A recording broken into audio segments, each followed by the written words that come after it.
me tell you, this ABX switcher thing that I bought is so awesome.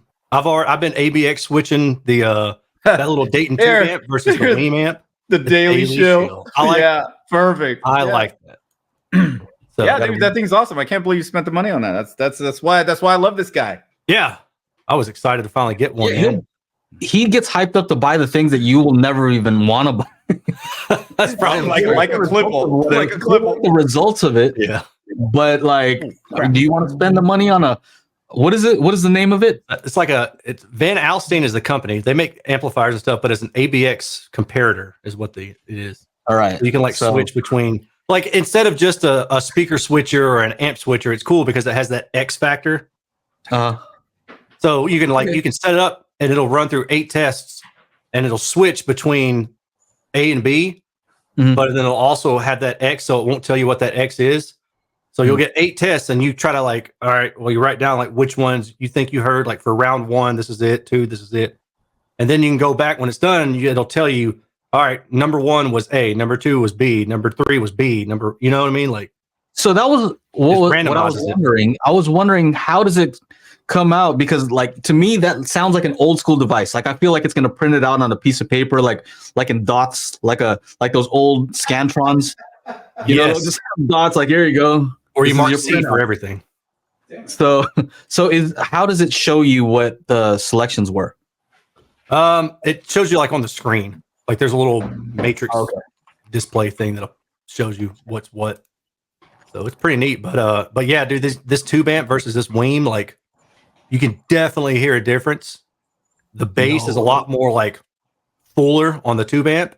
And then what? Yeah, but so then I go look at the data and it's just oh, well, the frequency response of the tube amp is pretty wild. There's a 1 dB or 1.5 dB bump around somewhere in the upper mid bass. I mean, it's oh, well, that's why I can hear a difference. That makes perfect sense. Pretty neat. Very cool. That's really cool. How about the did you do one between the Weem amp and what is that other one? Bosse ZA3? No, not yet. I want to. I also want to do the op amp switch thing and get 2 Fosses and then do the comparison like that, one with the upgraded op amp and the other one without, and then just make a video. This is what I heard. Yeah, this is what we're talking about, by the way. Right? This it?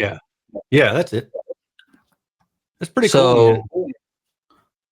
So it takes up to. So it does have a screen. Yeah, it takes up, so you can level match within 1/10 of a decibel through that. So right now I've got the 2 different amps feeding into the unit, and then the unit sending that signal out to the speakers, and it all just operates off relay. So there's really nothing in the signal path.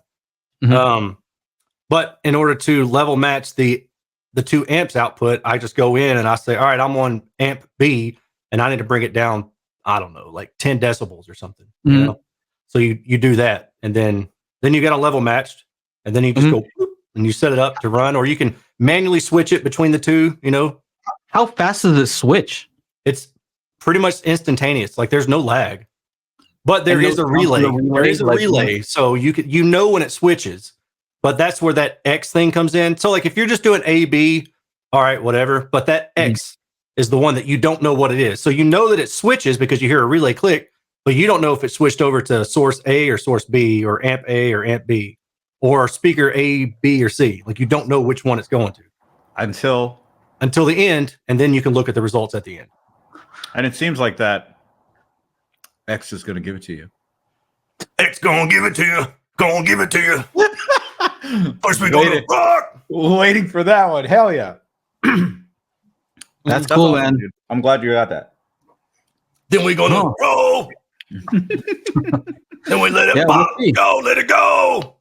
That's so are you gonna mainly use that for amps or also for speakers, or I'll use it for pretty much everything. At some point, what I would like to do is to set up some get-togethers around my area and invite people out, and then maybe do cable tests and that kind of stuff, and then make videos on it, man.